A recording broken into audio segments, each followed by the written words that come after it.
Hoy, en Historiolunes, la ironía del divorcio.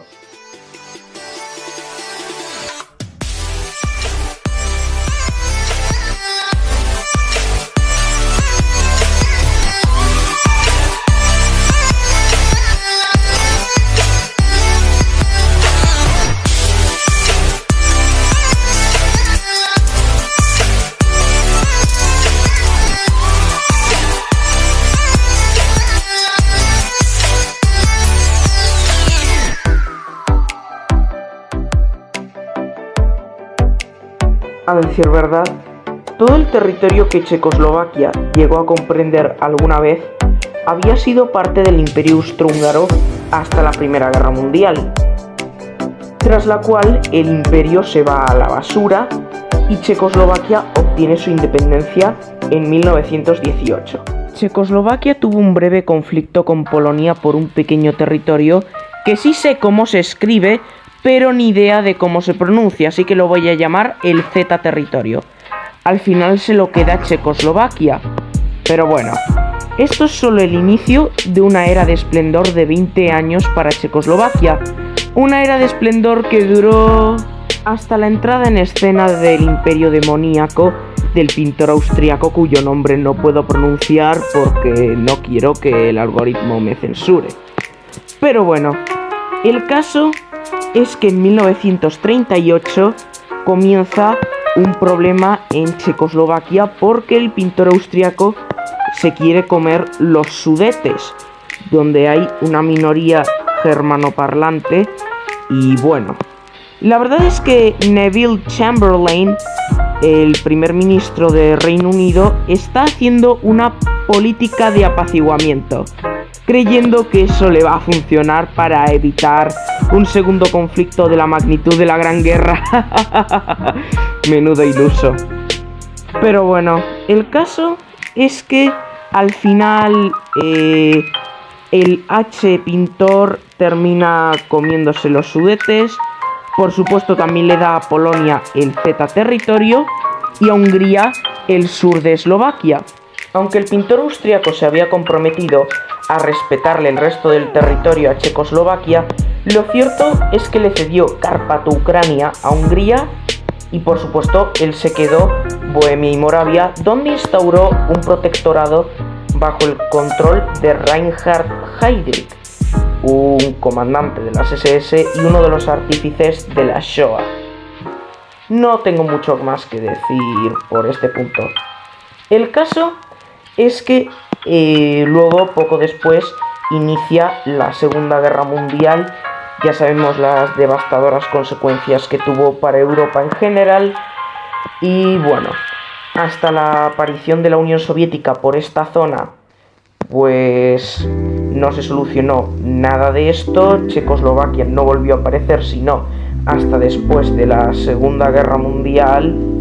Y no tengo más que decir por este punto. Pasemos al siguiente. Tras la Segunda Guerra Mundial, Checoslovaquia fue restaurada, pero perdió el Z territorio ante Polonia de una vez por todas y Carpato-Ucrania ante la Unión Soviética. Aún así, la democracia checoslovaca fue respetada hasta 1948. El excepcional respeto de la URSS por la democracia checoslovaca termina en 1947, cuando Checoslovaquia acepta unirse al Plan Marshall de Estados Unidos, pero es obligado a renunciar por la Unión Soviética. En 1948, en las elecciones, pues bueno, el Partido Comunista Checoslovaco es derrotado por batacazo. El gobierno de Edvard Benes es presionado por Josif Stalin para renunciar y ceder el poder al Partido Comunista Checoslovaco. Y bueno, al final pues cede ante las presiones. Ahora sí, los checoslovacos estaban vendidos a la voluntad soviética, pero este liberticidio solo era el inicio de un proceso de 45 años en el que checos y eslovacos terminaron perdiendo todo lo que les unía. Pero antes de continuar me gustaría decirte que si te gusta este tipo de contenido te suscribas. Solo un pequeño porcentaje de la gente lo hace, Recuerda que es totalmente gratis y si en algún momento te deja de gustar mi contenido, puedes desuscribirte sin ningún tipo de problema. Muchas gracias y ahora sí, continuemos.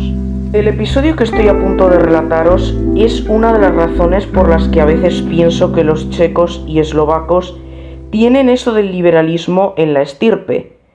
En 1968 ocurrió, 20 años después de la entrega de Edvard Beneš de Checoslovaquia a la Unión Soviética, pues bueno, ocurre la primavera de Praga, en la cual, pues bueno, los ciudadanos comienzan a protestar porque el comunismo está empezando a tocar demasiado la economía checoslovaca y el gobierno, en vez de intentar reprimirles, porque sabe que la mayoría de los checoslovacos son liberales, pues bueno, en vez de cavar su propia tumba ante los checoslovacos, decide cavarla ante la Unión Soviética, implementando reformas liberales. La Unión Soviética, por supuesto, presiona para que decidan abolir las reformas liberales y a partir de ahora ignoren al pueblo. Pero estos se niegan. Entonces, pues la Unión Soviética se ve obligada a actuar. La Unión Soviética, Hungría, Polonia y Alemania Oriental invaden conjuntamente Checoslovaquia en menos de una semana. Y por supuesto, sustituyen el gobierno checoslovaco en Praga por otro que sea más fiel a los intereses soviéticos y que combata las protestas por las malas. Al más puro estilo soviético, claro. En 1985 asciende al poder en la Unión Soviética Mikhail Gorbachev, quien comprendió que la voluntad del pueblo no puede reprimirse para siempre, mucho menos en una sociedad moderna.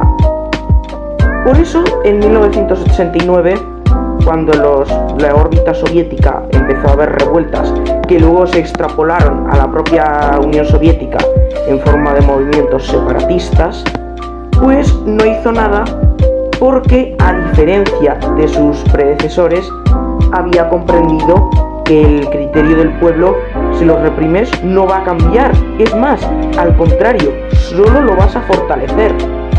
Entonces, pues bueno, en la revolución de terciopelo, esta fue la que se dio en Checoslovaquia en específico y que acabó con el régimen comunista en dicho país. ¿Ok? Y esto pues cambió la historia de Checoslovaquia para siempre. Pero para entonces se había perdido todo rastro de unidad entre checos y eslovacos. Esto lo vamos a ver ahora mismo. En sus últimos 4 años de existencia, Checoslovaquia ya había perdido todo rastro de unidad y empezaron a surgir movimientos nacionalistas, principalmente en Eslovaquia, que bueno, la verdad es que terminaron desmembrando el país en dos. Esto ocurre en el divorcio de terciopelo, el año nuevo 1993, en el que Chequia y Eslovaquia se separan definitivamente. Irónicamente, desde entonces, Chequia y Eslovaquia están más unidos que nunca. De hecho, ambos son forofos de la libertad, de la democracia y de Occidente, miembros de la OTAN y de la Unión Europea al mismo tiempo. Pero bueno, espero que os haya gustado esto. Si os ha gustado el vídeo podéis darle a like y suscribiros. ¡Hasta la próxima!